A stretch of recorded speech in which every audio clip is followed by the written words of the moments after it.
नमस्कार, मैं हूं अनुज मिश्रा और आप देख रहे हैं SPN 9 न्यूज। आपको मैं बता दूं कि 2019 में प्रधानमंत्री मोदी के खिलाफ जो छोटी छोटी पार्टियां हैं, यूं कहें कि बसपा और BSP जैसी पार्टियां हैं, वो चाह रही हैं कि यूपी में किसी तरीके से प्रधानमंत्री मोदी को हराया जाए।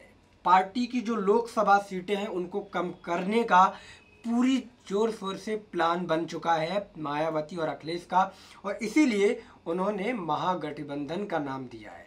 हालांकि कयास ये लगाए जा रहे थे कि BSP अब अखिलेश यादव का साथ छोड़ देगी, क्योंकि फूलपुर और गोरखपुर में जिस तरीके से सपा जीती थी, सपा इसीलिए जीती थी क्योंकि बसपा ने उसको समर्थन दिया था।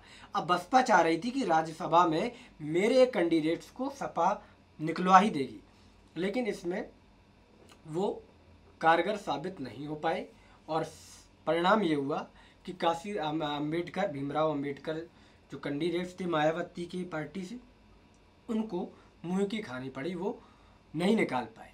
हालांकि दर्द बहुत है मायावती को अंदर खाने में, कहीं ना कहीं उनको दिल में दर्द है, लेकिन वो पीड़ा निकल नहीं पा रही है बाहर। अगर पीड़ा निकालेंगी तो कहीं ना कहीं, जिस तरीके से कहा गया था कि गठबंधन जुड़ा इतना मजबूत भी नहीं हो पाया था कि सबसे पहले टूट भी गया इतनी जल्दी, तो कहीं ना कहीं बेइज्जती का डर मायावती को सता रहा है। इसीलिए उन्होंने कह दिया कि 2019 तक भतीजे के साथ गठबंधन रहेगा और प्रधानमंत्री मोदी के खिलाफ हल्ला बोल होगा। यूपी की विरासत को अगर पहचानते हैं आप तो अच्छी तरीके से जानते हैं कि यूपी का केंद्र का रास्ता यूपी से ही गुजर कर जाता है, और उसी केंद्र के रास्ते को कहीं ना कहीं रोकने के लिए सपा और बसपा संगठित हो गई है और प्रधानमंत्री मोदी के रास्ते को रोकना चाहती है।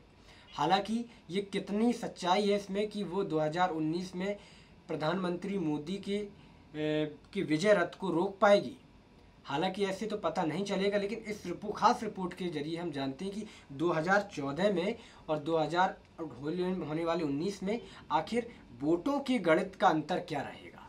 आइए देखते हैं इस खास रिपोर्ट। कहा जाता है कि केंद्र की सत्ता का रास्ता यूपी से होकर गुजरता है।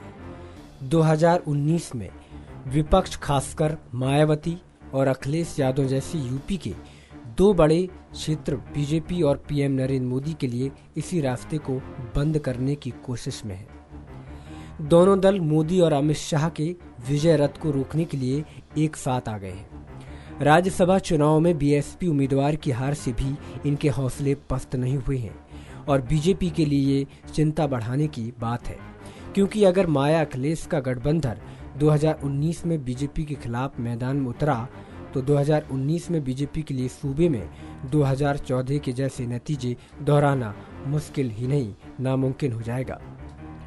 जब ये कहा जाता है कि दिल्ली की सत्ता का रास्ता उत्तर प्रदेश के होकर गुजरता है, तो इसके पीछे देश का राजनीतिक इतिहास है। यूपी ने अब तक सबसे ज्यादा प्रधानमंत्री दिए हैं। प्रदेश में 80 लोकसभा सीटें हैं, यानी केंद्र में सरकार बनाने के लिए जितनी सीटें चाहिए उसकी करीब 1/3 2014 के लोकसभा चुनाव में बीजेपी गठबंधन ने 73 सीटें जीती थी, तभी उसका मिशन 272 प्लस कामयाब हो पाएगा। उन चुनावों में बसपा का खाता भी नहीं खुला था। कांग्रेस रायबरेली और अमेठी तक सीमित हो गई थी, जबकि सपा सिर्फ अपने परिवार की 5 सीटें जीत सकी थी। लेकिन ये नतीजे तब है जब सपा और बसपा और कांग्रेस बीजेपी के खिलाफ अलग अलग मैदान में थे। हाल ही में हुए गोरखपुर और फूलपुर उपचुनाव में जब सपा और बसपा साथ आए तो बीजेपी अपनी 2 सीटें हार गई। दूसरी बार सपा बसपा का गठबंधन हुआ। गोरखपुर और फूलपुर में हुए प्रयोग के नतीजों ने सपा बसपा को उम्मीद से भर दिया है। पहली बार 1993 में राम मंदिर आंदोलन के दौर में बीजेपी की लहर को रोकने के लिए काशीराम और मुलायम सिंह ने हाथ मिलाया था। इसका असर था कि बीजेपी सूबे की सत्ता में नहीं आ सकती थी। अब दोबारा 25 साल बाद फिर सपा बसपा गठबंधन को तैयार है। इस बार निशाने पर राज्य की नहीं बल्कि केंद्र की मोदी सरकार है। सपा बसपा के साथ आने से बीजेपी की राय 2019 में काफी मुश्किल हो गई है। सूबे में दोनों दलों का मजबूत वोट बैंक है। सूबे में 12% यादव, 22% दलित और 18% मुस्लिम है। इन तीनों वर्गों पर सपा बसपा की मजबूत पकड़ है और इन्हें मिलाकर करीब 52% होता है। यानी प्रदेश के आधे वोटर सीधे सीधे सपा और बसपा के प्रभाव क्षेत्र वाले हैं। इनके अलावा बाकी ओबीसी समुदाय का वोट भी इन दोनों दलों के खातों में जा सकता है। ऐसे में बीजेपी के लिए 2014 के चुनाव नतीजे दोहराना मुश्किल होगा। 2014 के लोकसभा चुनाव में बीजेपी को 42.30% वोट मिले थे। इनके दम पर बीजेपी ने 71 सीटों पर जीत हासिल की। वहीं सपा बसपा को कुल मिलाकर 41.80% वोट मिले थे। कांग्रेस को तब 7.5% वोट मिले थे। यानी अगर सपा बसपा और कांग्रेस 2019 में 7 चुनाव लड़े और 2014 के मोदी लहर जैसी वोटिंग की हुई तो भी बीजेपी विपक्षी दलों के मुकाबले पीछे रहेगी। 73 सीटें जीतना तो दूर की बात है। अगर इस महागठबंधन में आरएलडी जैसी छोटी पार्टियां भी साथ जुड़ गई तो बीजेपी के लिए यूपी एक बुरा सपना साबित हो सकता है। वहीं अगर केवल सपा बसपा के साथ चुनाव लड़ी तो बीजेपी को अपनी पिछली जीत सीटों में से तकरीबन आधी से हाथ धोना पड़ेगा। कहने का जरूरत है कि तब बीजेपी के यूपी में 2019 में 80 सीट जीतने के मिशन का क्या हश्र होगा। जी हाँ, आपने रिपोर्ट में जो वोटों का गणित था, जो प्रतिशत थे, उस हिसाब से अगर देखा जाए तो कहीं ना कहीं 2019 में प्रधानमंत्री मोदी और बीजेपी के लिए मुसीबत खड़ी हो सकती है, क्योंकि बसपा और सपा में जो गठबंधन है उनको लेकर के कहीं ना कहीं जो उनके परंपरागत वोट मुस्लिम है, सपा वो खींच ले जाएगी और सपा के साथ साथ बीएसपी को भी कहीं ना कहीं उसका फ़ायदा होगा। और जो पिछड़ी जाति के लोग हैं वो कहीं ना कहीं सपा के साथ नजर आएंगे। तो इस हिसाब से ये देखा जा रहा है कि कहीं ना कहीं गठबंधन, सपा और बसपा का गठबंधन और जो पार्टियां छोटी छोटी हैं वो अगर सपा और बीएसपी के साथ चली जाती हैं तो यकीन मानिए कि 2019 की राह प्रधानमंत्री मोदी की यूपी से कम हो जाएगी। यूपी में अगर इन पार्टियों ने अपना वर्चस्व बना लिया तो फिर बहुत ज़्यादा दिक्कत आ जाएगी और पूरी तरीके से पार्टियां अपने हौसले बुलंद नहीं कर पाएंगी। और इसी डर से कहीं ना कहीं पार्टी में देखा गया है कि अब काम करना शुरू हो चुका है।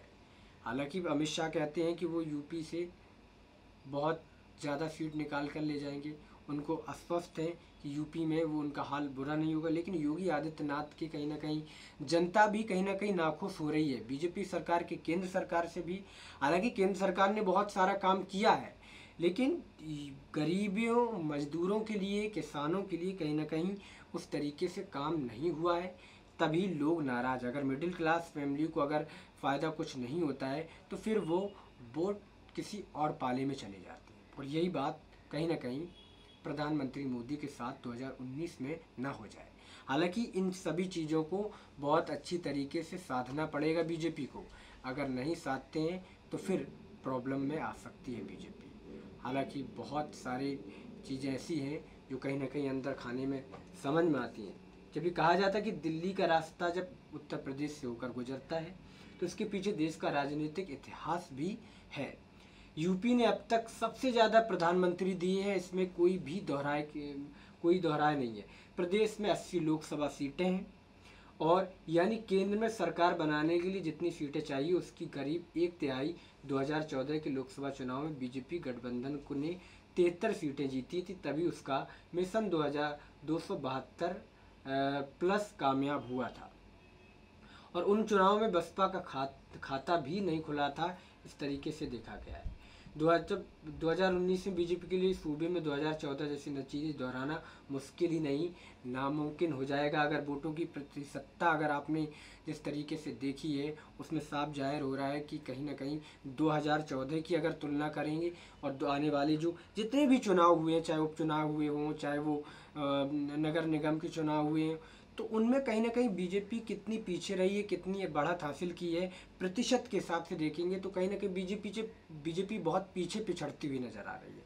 और इसीलिए बीजेपी को अभी अपने आप पर काम करना चाहिए, वो संभलना चाहिए उसको, नहीं तो आने वाले दिनों में बहुत ज़्यादा दिक्कत हो सकती है। विधानसभा चुनाव आने वाले, विधानसभा चुनाव में कहीं ना कहीं फ़र्क पड़ेगा और प्रधानमंत्री मोदी की जो सपना है 2019 में भी पीएम मोदी बनने का, तो वो कहीं ना कहीं तभी शुरू होगा जब कहीं ना कहीं ऐसे बड़े राज्यों में, बिहार जैसे राज्यों में, यूपी जैसे राज्यों में जब इस तरीके के काम होना शुरू हो गए। आज के लिए इतना ही। कल फिर मुलाकात होगी किसी नए मुद्दे के साथ। तब तक के लिए नमस्कार।